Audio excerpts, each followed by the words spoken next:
I want to teach this evening on what I've called a few lessons from the life of Joseph. Now, let me just say this. If you don't spend time reading what we call the Old Testament, you will have no street wisdom, godly wisdom, or, let me put it this way, godly wisdom to live on the streets. Are you following what I'm saying here? You will not have it. Let me not see what I want. All right. So why don't glean certain things from the life of Joseph there. And the first thing I'm going to look at 5 lessons, I believe. 5 lessons from the life of Joseph. And the first one we're going to look at, let's read Genesis 45 verses 3 to 5. And Joseph said unto his brothers, I am Joseph. Doth my father yet live? And his brethren could not answer him, for they were troubled at his presence. And Joseph said unto his brothers, come near to me, I pray you. And they came near. And he said, I'm Joseph, your brother, whom you sold into Egypt. Now, hear what he said. You sold me to Egypt. Now, therefore, be not grieved. Listen, you are meeting people that sold you, your brothers. And he said, be not grieved, nor angry with yourself. Don't carry any guilt upon yourself that you sold me hither. For God did send me before you to preserve life. Do you get what we're saying here? Joseph is telling his brothers who betrayed him, held a conversation on how to kill him. And we'll see this, there was just an intervention. He said, don't carry the burden of that guilt. And don't let your heart be grieved in any way about this. Because actually, all that stuff you are doing, it was God himself that sent me ahead of you to preserve life upon this earth. Then when we get to chapter 53, or chapter 50 rather, from verse 15 to verse 20, we say something else again, saying the same thing. Now, this after Jacob had died, and they felt that, look, Jacob was our covering, now Joseph will come for us, because they just didn't believe that Joseph had forgiven them. All right? Now, when Joseph's brothers saw that their father was dead, they said, Joseph will now peradventure hate us, and will certainly requite us all the evil that caused us to repay the evil that we did unto him. And they sent a messenger to Joseph, saying, thy father did command before he died, saying, so shall ye say unto Joseph, forgive, I pray thee now, the trespass of thy brethren and their sin, for they did unto thee evil, and now we pray thee, forgive the trespass of the servants of God, of the God of thy father. And Joseph wept when they spoke unto him. And his brethren also went and fell down before his face, and they said, behold, we be thy servants. And Joseph said unto them, fear not, am I in the place of God? And then he said, but as for you, you thought evil against me, but God meant it unto good, to bring to pass as it is this day, and to save much people alive. Now, here is the first lesson, therefore, about the life of Joseph. You can say the attitude of Joseph in all of this. We are not talking about, we'll read it, something small here. You know, so don't come and overplay what you are going through as though it's because you don't understand what I am going through. Listen, his brothers, blood brothers, carried him were going to, the first plan was that they were going to kill him. And they said it and he heard them.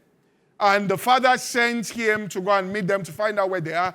And what they were going to do was that they would say that on his way there, an animal came, wild animal, got him, tore him into pieces. Here is his blood. Take the garments back to the father and say, we also stumbled upon it. He had been beaten and all of that dragged away. Here is clothes. And he heard, listen to me, he heard his brothers having this discussion. Look, let's read it here. Genesis 37:14 to 22. It says, and he said, go, I pray thee, see whether I be well. This is father said him. With thy brethren, with all that bring me word again, and sent him out, and all of this. Verse 15, and a certain man found him, and behold, he was wandering in the field, and the man asked him, what seekest thou? And he told the man that I'm looking for my brethren. Tell me, I pray thee, where they feed their flock. And the man said, they departed hence, and said, let us go, all right, to Dothan. And Joseph went after his brethren and found them in Dothan. And when they saw him afar off, even before he came near unto them, they conspired against him to slay him. And they said one to another, behold, this dreamer cometh. Verse 20, and then they said, come now therefore, and let us slay him, cast him into some pit, and we will say that some evil beast hath devoured him, and we shall see what will become of his dreams. These are your blood brothers. All right, next verse. And Reuben heard it and delivered him out of their hands and said, let us not kill him. And Reuben said unto him, shed no blood, but cast him into this pit in the wilderness, and lay no hand upon him, and that I might rid him out of our hands to deliver him to his father again. And it came to pass when Joseph came into his brethren that they stripped Joseph of his coat of many colors that was on him, and they took him and cast him to a pit. The pit was empty, there was no water. They were going to leave him to die there.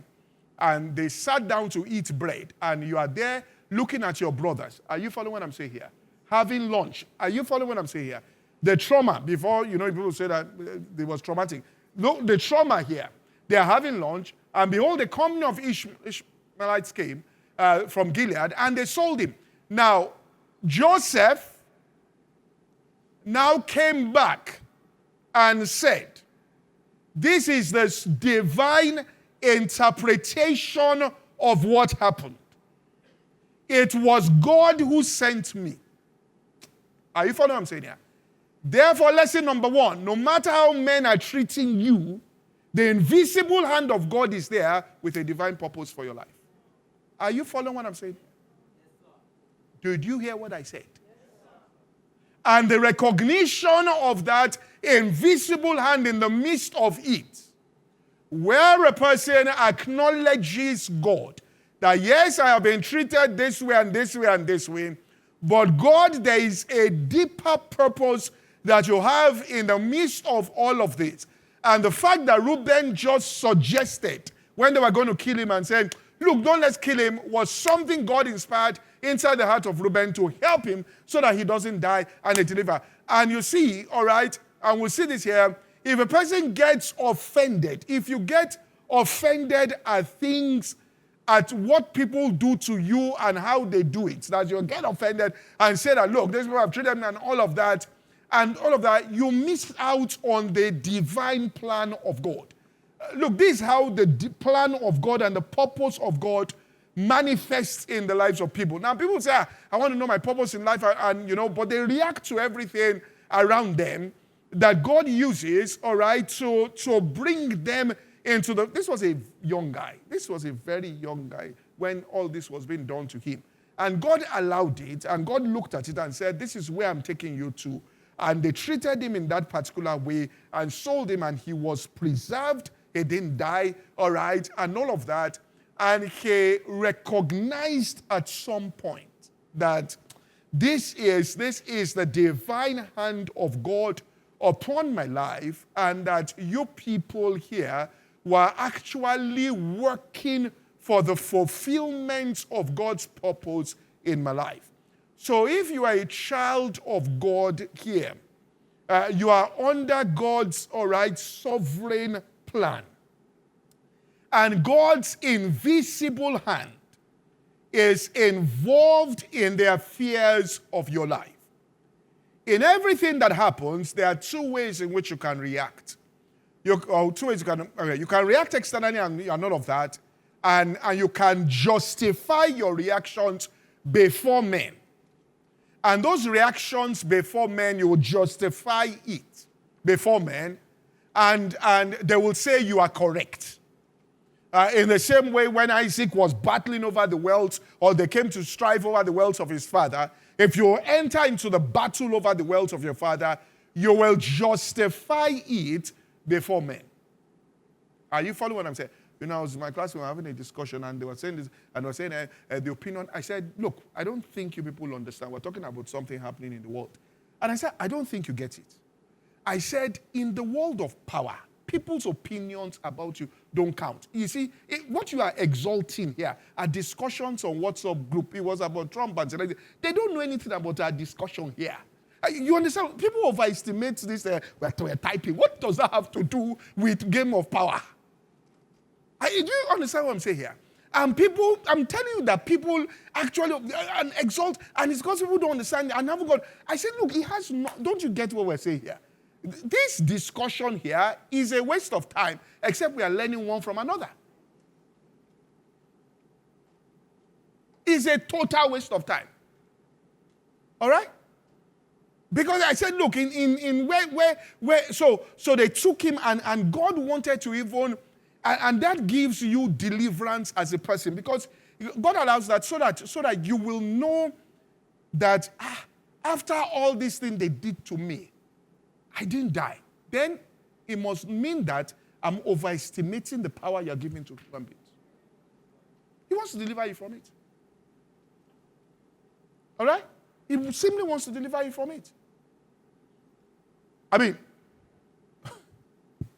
if you are not delivered from it, you will work for other people. I don't think you understand what I'm saying.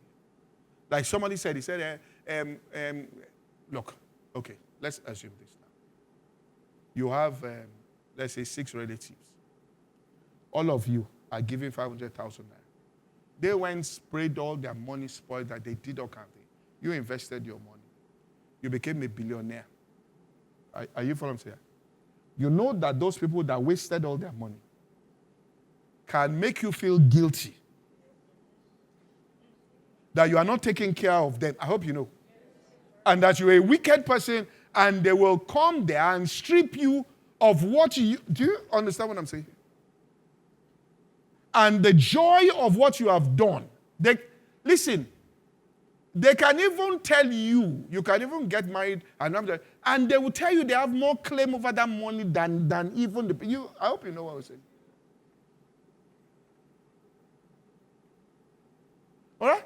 So the first thing about it is that, things will happen. That's the first one. And Joseph came to realize that. And we see this in James chapter, chapter 5, verse 8 to verse 11. So don't trip over what people do and this is what this person said. I know what this person did and what this person said. Okay? Look, like someone said. He said, any stone you are going to make the cornerstone is going to be the stone that carries the building. That's you put the weight on it. In order to put the weight on that building, you have to take that stone and go through stress tests and make sure the stone is strong enough to be able to carry it. So whoever is going to carry the whole must go through certain things to develop the capacity to carry. Are you following what I'm saying? In fact, we can tell you, if you've not suffered rejection from anybody, they've not treated you well, God doesn't have any big assignment for you in life. The amount of shege people have shown you is an indication of the depth of your calling. What I've told you is the truth. Guys, have they shown you shege? Yes. How much? Plenty. Then God has a strong calling for something in your future. Look at James chapter 5, 8 to verse 11.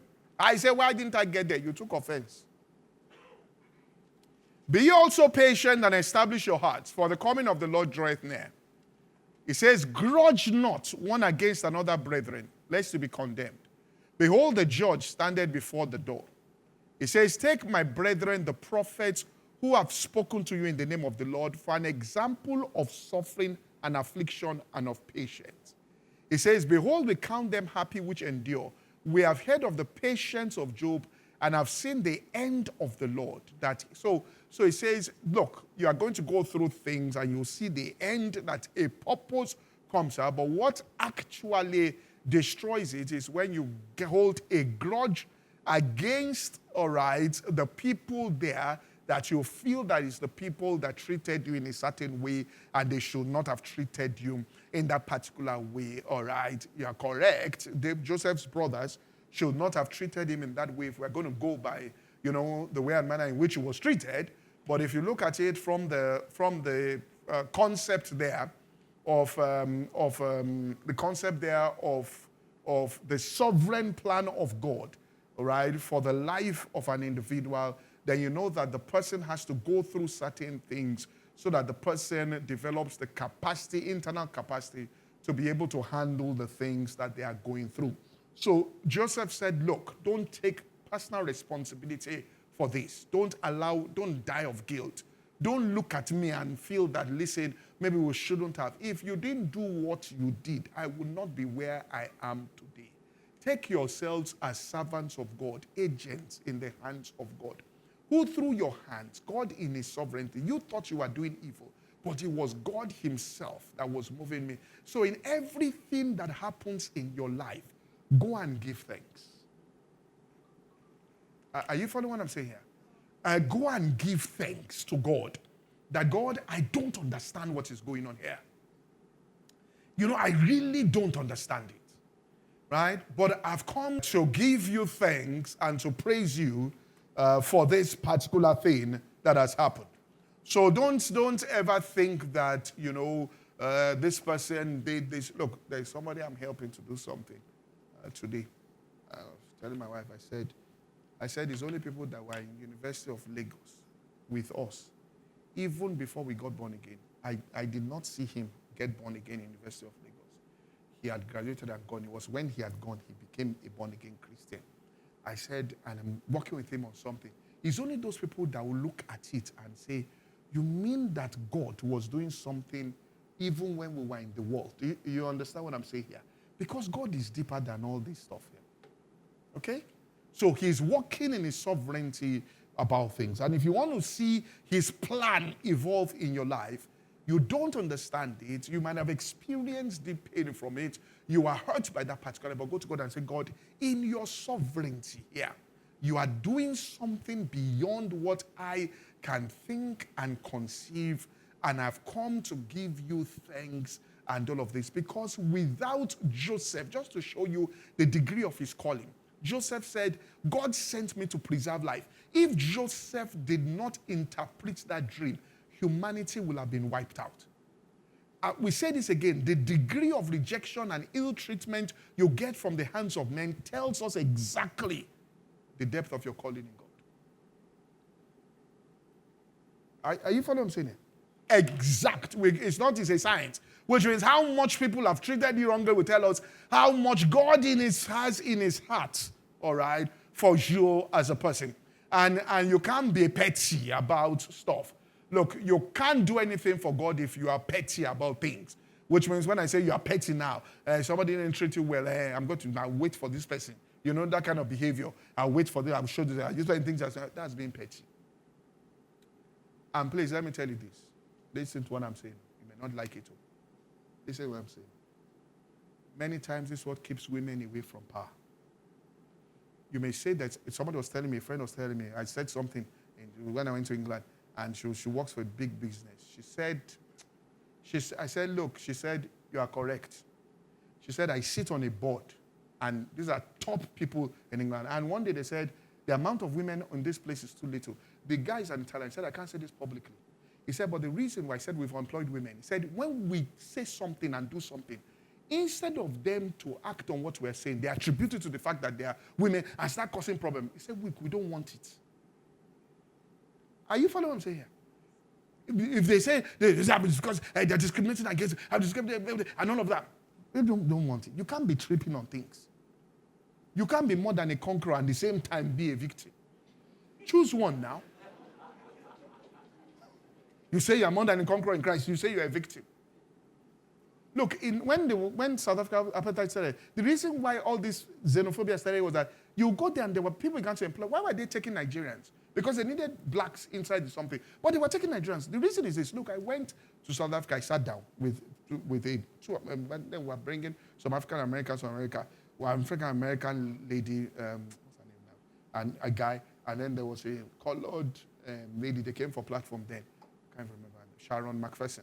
And all right, so we all sat down to eat in a restaurant. And they went past us.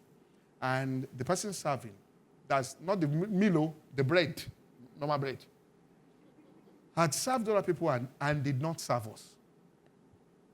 And the other people in the restaurant were Caucasians. Now, I had been in Cactus the week before. And we were all black Nigerians there. And they missed me with the bread. Do you get what I'm saying here? So my own background is not color. The person missed me. Fight started on the table. I said, what's the problem? He said, listen, it's racist. I said, it's not racist. They missed me in Nigeria last week. They missed me. You see, once you start having those trauma triggers, then you sit down in a place, you just come with the trigger. The boy says, look, we don't want trouble. I told them, calm down. When we called the guy was so apologetic. I'm so sorry. You could see that it was an honest mistake.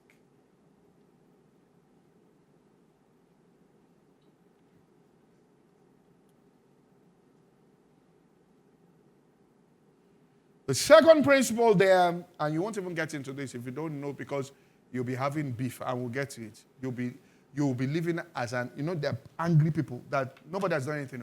There's just bottled anger. I'm telling you, a lot of people in the world are angry. No, but you're laughing. I'm telling you, people are just in a state of anger. There's anything that happens, the anger just comes out. That's the default mode. We're angry. Are you understand this?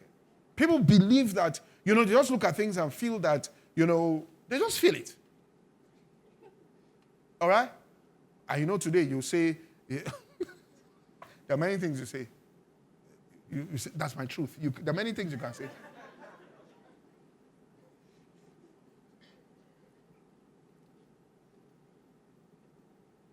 Now, the second thing is that he made, please understand, is serving people, all right, the core of his being.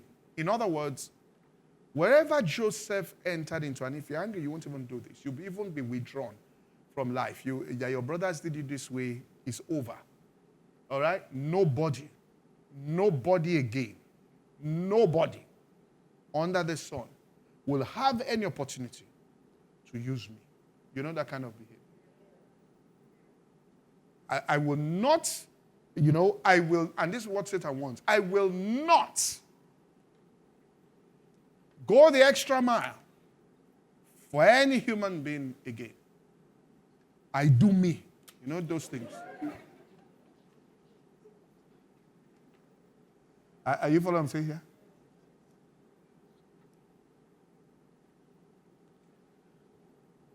So nobody does this, which means most people are retaliating.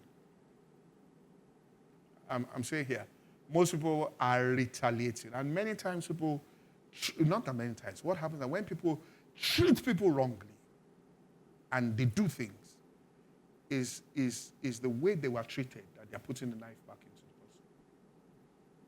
the person. You understand what I'm saying?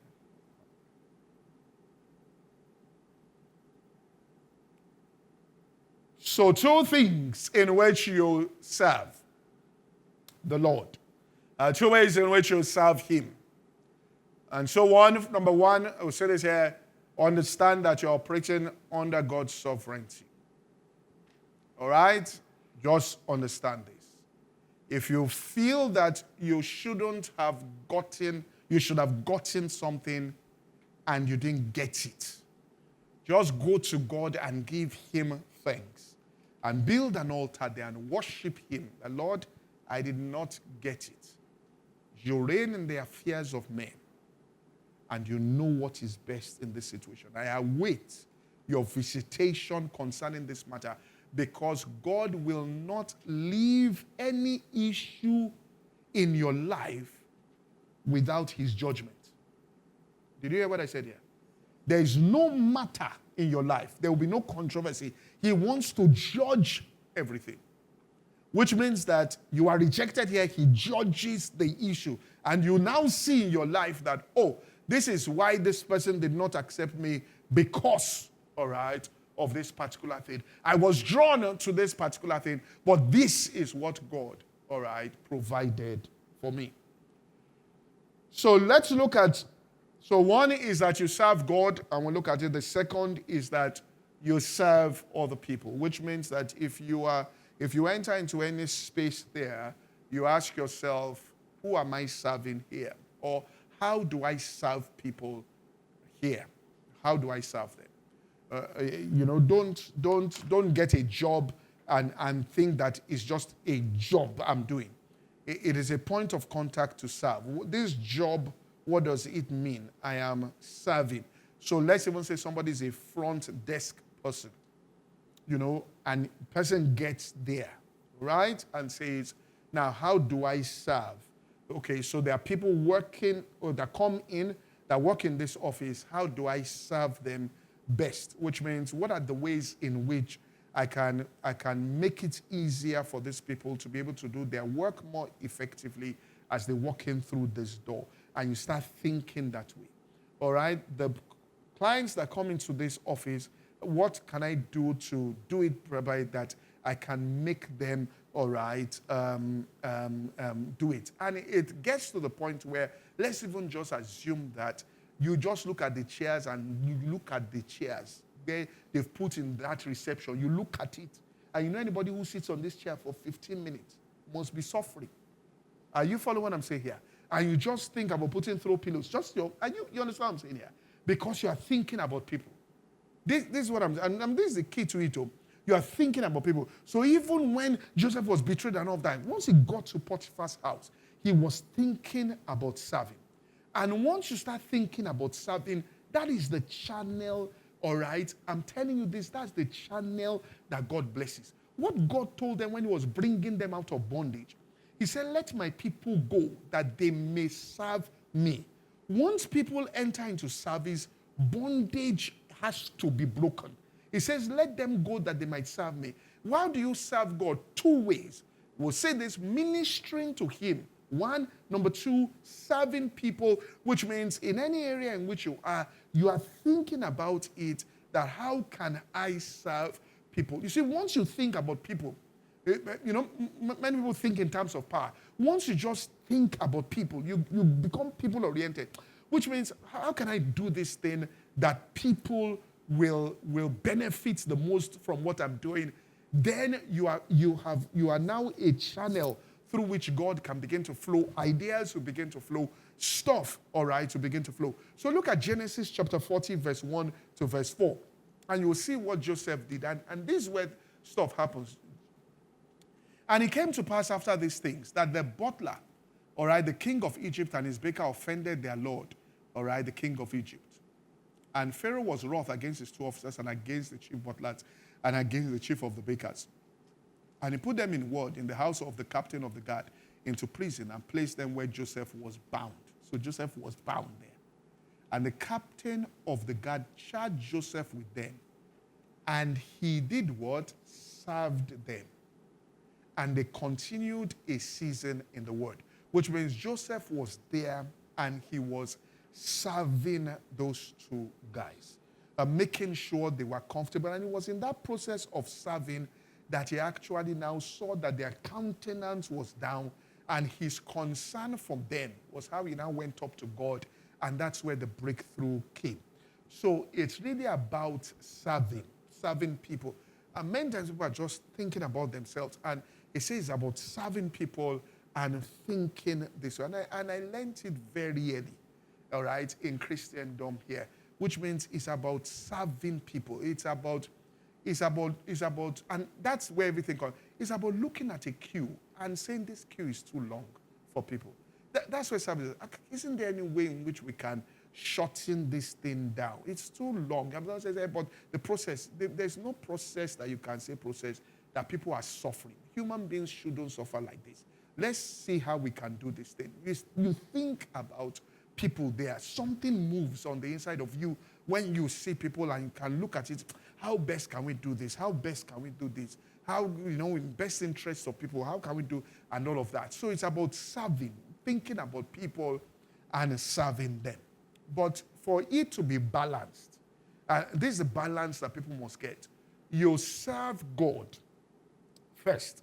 So your balance is that God is my source here. And then number 2 there, right, in 2 Corinthians 8, 1-4. And this is the key to breakthrough. This is actually the key to breakthrough. Moreover, brethren, we do want you to know the grace bestowed upon the church in Macedonia. He says how that a great trial of affliction, they were going through affliction. The abundance of their joy and deep poverty abounded to the riches of their generosity. Which means we saw how generous they were when they were going through things. And the thought is that when you are going through something, all right, what you're supposed to do is to withdraw. I had a friend that, it's a true story. And he was a leader in University of Lagos, one of the top spiritual leaders then. And he used to teach and he will preach. And he was now dating someone and was going to and they got married. And they started having problems in their marriage. All right, they were living abroad now. And so somebody came to meet him and said to him that I'm going to Rema Bible School. He said God has called him and he has started his fellowship. He said, I prayed throughout the whole of UK. You are the one I think will lead this thing. And he came to meet him and he told him, he said, I have problems in my personal problems now. I don't think I'll be able to handle this. Okay? And he let go of it. That thing became, at some point, the 3rd largest church in England. Because they now went to somebody else. Now, his marriage didn't work. You see, sometimes the reason why you're having the problem is that you are too, service will cost you. Do you get what I'm saying here? Look, when I was having the problem with her, and it was looking like divorce, I went to go and meet somebody we knew in Lagos who was like pastor. I went to meet him. I said to him, look, this guy wants to divorce this lady. There should be an intervention. Because he was very angry with us and it was like a pastor that was cursing.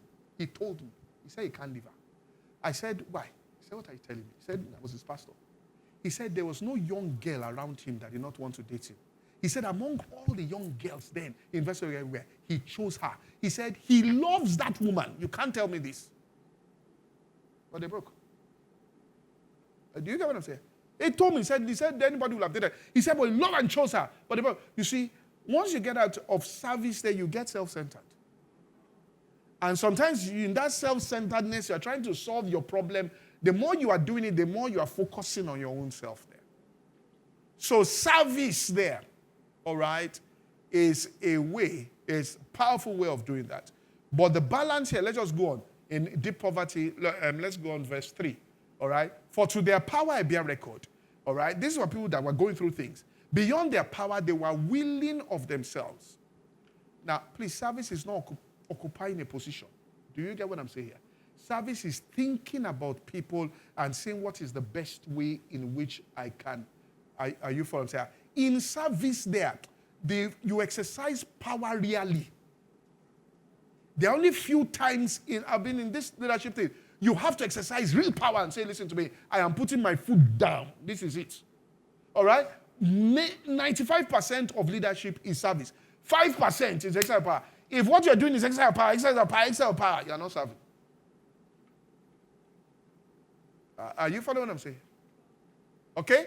That means there is no, which means if you are leading a team and you see that the countenance of somebody is falling. Now, of course, we are doing work. When we finish the work, everybody can go. You call the person, come. Why is your countenance falling? Is there any issue? That's service now. Are you following what I'm saying here? Now, look at what it says here. It says, pray much entreaty that they will receive. So they were the ones telling them that they should receive the gift and take upon themselves the fellowship of ministering to the saints. He now said, and this they did, not as we hoped, but first gave of themselves to the Lord. So you don't go and give yourself to people without giving yourself to the Lord first. Do you get what I'm saying here? So it is from the Lord there you get the ideas, which means, and you know it's the Lord that is giving. So you are dependent on God and not on people. And you understand that people can express and treat you and don't rest. I mean, Joseph told the people he was serving after he had interpreted the dream for them. He said, look, show kindness back. This kindness I've shown unto you, show it back when you see the king. They forgot about him. That doesn't mean you stop. All right? And you'll be tested. You shall continue in well-doing. You shall reap if you do what? Which means you may want to faint before you get to harvest. And people faint because you are thinking about people. All right? You know, thinking about, you know, and all of that, and doing all of that. In terms of that's what you have to be thinking about. So, service them. Now, service to God is Psalm 100 and verse 1 down. No matter what has happened, this service to God. Psalm 100, make a joyful noise unto the Lord. Or you make a joyful noise. Now, verse 2, it says, serve the Lord with gladness. Come before his presence with singing. This serving the Lord. All right? Which means if you are serving with gladness, it means you shouldn't be glad, neither should you come with singing. The next verse, it says, know that the Lord is God and he made us. We are not of ourselves. We are the people of his sheep of his pasture. Verse 4, enter into his gates with what? Thanksgiving. And to his courts with praise. Be thankful unto him and bless his name. Now, you do that in communion with God. And then you look for ways in which you can, all right, serve people. Lesson number 3. So, number 1, understand the sovereignty of God in all things. It is hard, though. Remember I said it's hard, though. So it's not easy, but practice it. Remember the sovereignty of God. And I'm telling you that you will have several testimonies. You can't share the full story. Only God and you will know. Do you get what I'm saying here? You cannot share the full story. Okay? If you practice this, if you all right, you just cannot share the full story of it. Lesson number 3, hating and destroying other people will not bring your own growth. It is a very simple lesson. And I want to show it here. Hating and destroying other people, and it will not bring your growth. Okay? I mean, if people are going to go by personal feelings, Joseph should have prayed for the death of his brothers who showed him. Do you get what I'm saying? Okay? Now let me show you here. Pharaoh had a dream, and in the dream he saw essentially 7 years of plenty and 7 years of famine. Now look how the scripture reported it. In Genesis chapter 41, 17 to 21. And Pharaoh said, Joseph, in my dream, behold, I stood upon the bank of a river. And behold, there came up of the river 7 kine, fat-fleshed, well-favored, and well-fed in the middle. And behold, 7 other kine came up after them, poor, ill-favored, lean-fleshed, such as I've never seen before in the land of Egypt for badness. And the lean and the ill-favored kine did what? Eat up the first 7 fat kine. Look at verse 21.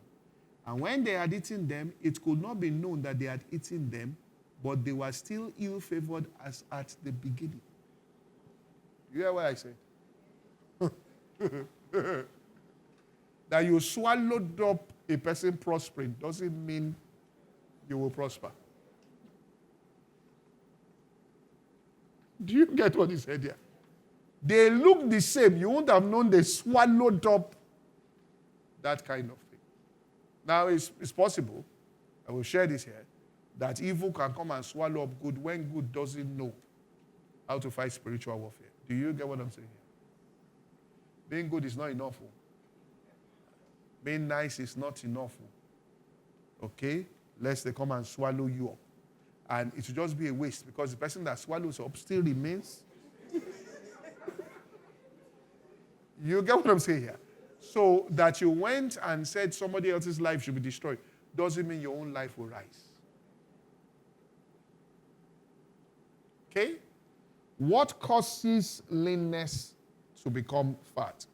Proverbs chapter 11, verse 25 says, the liberal soul shall be made what? Fat.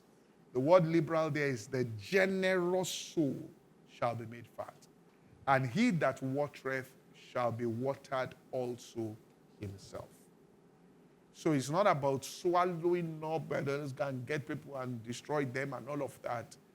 All right? I know Africans like that kind of gospel that they should die, but it's not scriptural, okay? And it doesn't change anything in your own life as a person. All right? Lesson number 4, we say in Joseph. Joseph was not just a dreamer, but he had to learn interpretation of dreams. If you are just a dreamer, you can run into trouble because of your dreams. You have to learn what is the interpretation of the dream. Now, let me just explain it this way. A dream is the hope. An interpretation of the dream is what is called the substance of what you are hoping for. Do you get what I'm saying here? Okay? So when you have an interpretation of a dream, so if I say I want to grow, I've got a promise from God, and I shall break forth on the left and on the right, and that is the promise, that's the dream. The interpretation of the dream is that I know the steps to take. Pharaoh had the dream. What Joseph brought was the interpretation. It is the interpretation that has value, not the dream. Are you following what I'm saying here? What Joseph knew how to do, the skill set, was interpretation of the dream. And let me tell you, if you don't get the interpretation of a dream, you will run into frustration when you're trying to implement it. I was saying this on Sunday, all right, that look, or 2 Sundays ago, not last week, all right? And I was saying, I said, look, when Moses went to meet God, and God came to meet him rather, about the nation of Israel being delivered from Egypt. You see, a rhema is not just that I got the promise.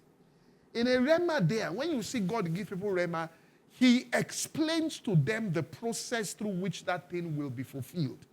Which is when he came to meet Mary with the rhema on Jesus, he explained the process to Mary and said, look, this is what this son will be, and everything. When he came to meet Paul, he explained to Paul when they were praying in Acts 27 and said, look, the ship will be destroyed. Rhema includes all of that. Because if God just came to meet Moses and said, take the rod, go and meet Pharaoh. When you get there, all right, say my people will go and let them, and then I will judge. It just says it that way. And when Pharaoh got there the first time, and he did first judgment, second judgment, when Moses got there, and Pharaoh didn't agree, he would give up and go. God gave him the interpretation. He said, you will judge 9 judgments, he won't let you go. On the 10th one, and this is the judgment. The judgment is that I will take the firstborn away. Once I take the firstborn, he had a picture. He had an interpretation. He knew what was going to happen ahead of time. So when he got there, he was doing it according to what he saw. And he knew that on the 10th one, when you don't have an interpretation of the dream, you may go out, and what is happening actually is the process through which that dream will be fulfilled. And what happens there? You see, when Abraham had an interpretation of the dream, God called Abraham and said, your seed will be in bondage for 400 years. He understood it. He said after that, they will come out with great substance. When Joseph got his dream, if he got the interpretation of the dream, he would have known that he will go into bondage for this thing to come to pass. Do you get what I'm saying here? But when you don't have the interpretation of the dream and you step out, God in his sovereignty might be working towards the fulfillment of it, and you don't know that he's God. In fact, the people that he has brought to you to help you, you stone them because you don't know the interpretation. Are you following what I'm saying here? You take them and you stone them. So let me give an example now. Let me give an example. Let me just give an example. Look, whatever anybody says is what else people say. It's cancel. It's not, it's just cancel. Now, somebody can tell you, it's a woman, no marry any man without a job. No marry a man without a car. No marry a man without, ask for three things. His job, grace, and his grace. Because before God gave any man a woman, he gave him a job. Now, the man that God sent to you doesn't have a job. You take a stone and you stone him. Now, let me tell you the fallacy of what you are saying. You married him and he had a high-paying job in dollars. 6 weeks after the marriage, they fired him. You have married a man without a... Can you guarantee that? You can't. I mean, you don't know.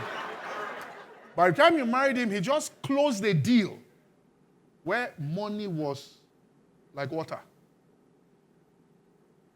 That will be the last deal for 7 years. What do you do? From your early age, you are a load carrier. Are you following what I'm saying? Now, but there's no marriage you enter that there's no interpretation of that dream. My daughter, 3 years, it will shake like this. Money will be tight. But this man, hold on to him. On the 6th month of the 3rd year, breakthrough shall come. Now you have what is called what? Interpretation. Interpretation too can be, my daughter, go enter. I'm just saying. I'm just saying that it takes an interpretation of dream. Are you following what I'm saying here? Which means this is what is going to happen, and so nobody's life is exactly the same. Now, so if Abraham was, they were going to be 400 years in body, somebody else is not going to, everyone say, what are you talking about? I'm sorry, but that was the interpretation. It says you will come out after that with what? Great substance. Okay? So there is interpretation there. And how do you get the interpretation of the matter there? All right? Ecclesiastes chapter 8, verse 1 to verse 6. Ecclesiastes 8, 1 to 6. It says, who is a wise man and knoweth the interpretation of a thing? So when a man has, or a person has the interpretation, they've broken it down into the steps. That he told him, he said, 7 years, 7 years. This is what you will do, king. In these 7 years of abundance, you will select a man that is discreet in their affairs. When you have an interpretation of the vision, you know that this is the kind of person that I need, all right, to hire. This is what we need. You have the interpretation. God has taught you how what he has promised you will come to pass. Listen, faith is not blind. Do you get what I'm saying? Faith sees. Faith actually, that's why it says that the eyes of your understanding may be opened. So you come to understand how it will happen. So when other people are shouting, you say, calm down. This is the path. All right? This is exactly how it will happen.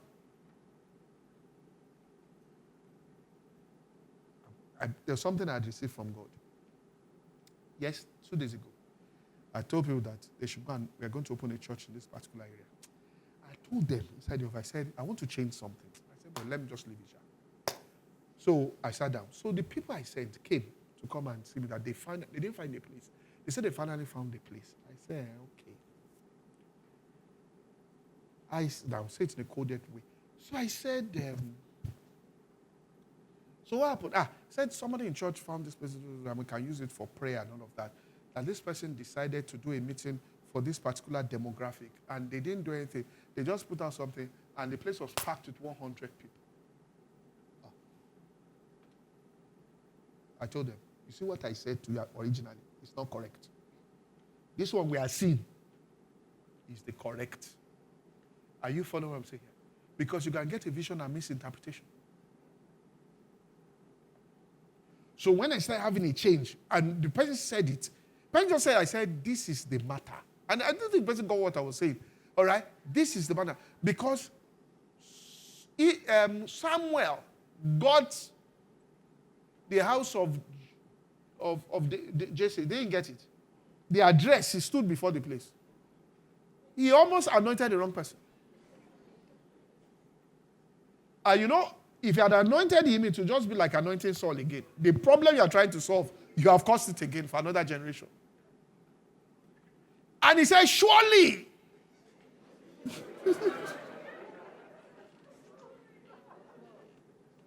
Interpretation is important too. Now, quickly, how do you get it? He says this. Who is a wise man? Knoweth a man's wisdom will make his face to shine, and the boldness of his face shall be changed. I counsel thee to keep the king's commandment, and that in regard of the oath of God. Don't be hasty to go out of his sight, and go and stand in an evil thing. For he doeth whatsoever pleaseth him. For where the word of the king is, there is power. And who may say unto him, what doest thou? Let me tell you what that means. That means that when Jesus told them, they said, well, go and get that coat. He says, when you get there, if they ask us, tell them the master has need of it. He says, once you say that, the man will allow you to take his coat. I hope you understand you are untying a coat. That's what he said. And then the owner comes to meet you. I hope you know that without the word of the king, that's theft. Go and enter that BMW and start it. When the owner comes, I hope you know the risk that is involved in it. When the owner of it comes, say the master had need of it. So when a person has the explanation, in fact, it's like daylight. And the only reason why those men went was because they had seen Jesus tell them about catch fish. It worked. So they knew that when he says anything, do it. His mother had said, whatever he says, what? Do it. So when people say it didn't work, it's the interpretation they didn't get. Because if you get the interpretation, it will tell you that don't go and try anything now. It will not what? Work.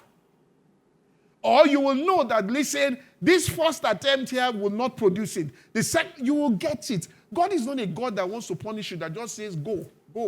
When you get there, be trying something. Let's see what will happen. All right? He gives you light. He gives you the interpretation. You know how to get it done. He shows you. And when they told them to come and interpret, because of time, I'll close here. All right? When they told them to go and, I'll just read the last one to you and they'll say, when he told them to go and interpret them, when they told Joseph, Joseph said, all interpretation belongs to God. If we ask him, he will give us. That's why Joseph, instead of getting interpretation of the dream, went to announce the dream to people. He didn't even know that they don't talk like that. The Bible says, and they were envious. People that had been envious of him before, that his father favored him. You now went there again. Then announced dream to them.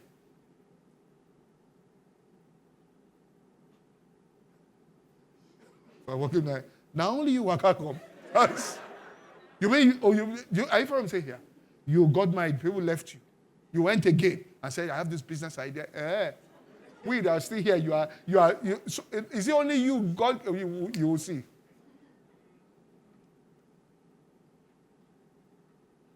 You understand what I'm saying?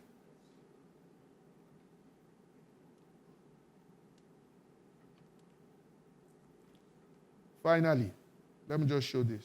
Lesson number 5. He had 2 sons. The first one's name was Manasseh.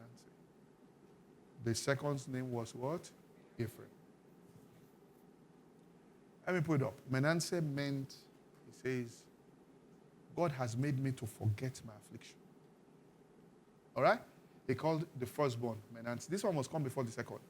God has made me to forget my toil or my affliction and all my father's house. Then the second was Ephraim. He says, God has caused me to be fruitful in the land of my what? Affliction. In other words, if you still carry the pain of the affliction, you cannot be fruitful. Before fruitfulness comes, he removes the pain of the affliction. So in the land of that affliction, the pain is gone. That's why before you can be fruitful, he says, this is Rehoboth, which means, first of all, you must make room for us. Then we can be fruitful. Now, he says that pain must go. And the only way we say it can go here, listen, there is only one way it can go. One way. Try anything else under the sun, it will not go. The only thing that can make the pain go is that, Father, thank you. Haven't been with this person for 7 years. He found somebody else other than me. 6 months to the wedding, I come to give you thanks. That's the only way. Every other thing is fake. He does, I forgive him. I forgive him. I forgive him. I forgive him. Until you open the window one day, you see them drive. Something will shake you, will know that. They no law anywhere. Do you get what I'm saying here? It's as it is, stronghold.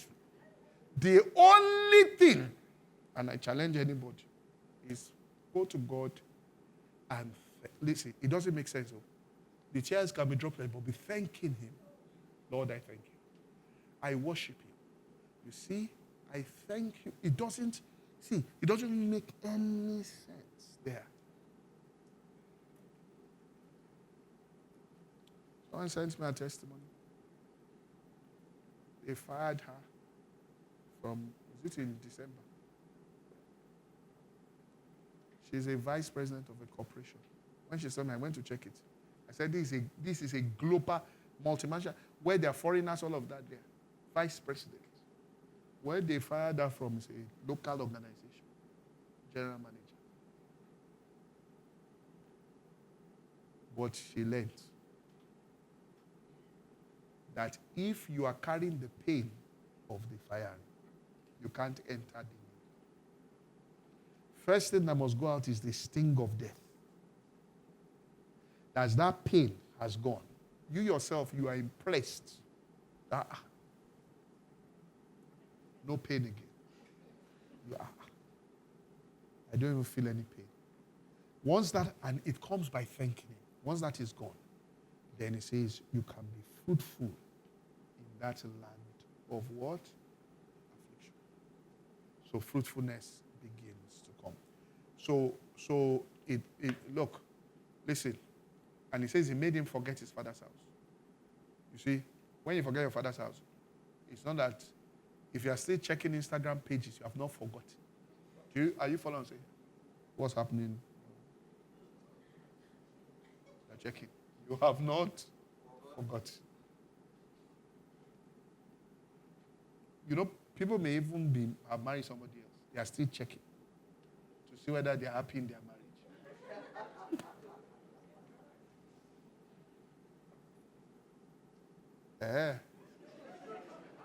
You are going for honeymoon. They had an accident.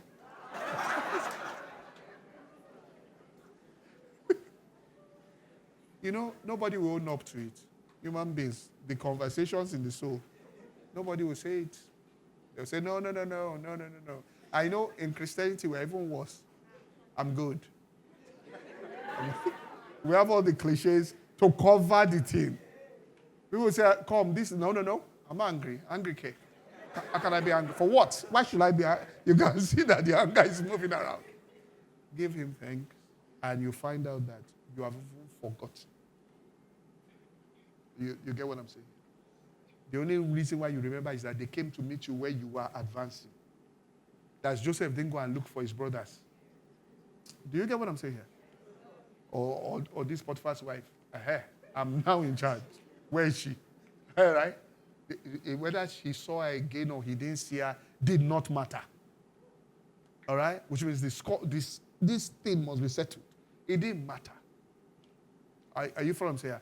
And if you saw her one day, it will also be by chance. How are you? And that's all. And go on. It's not like, we must, and all of that.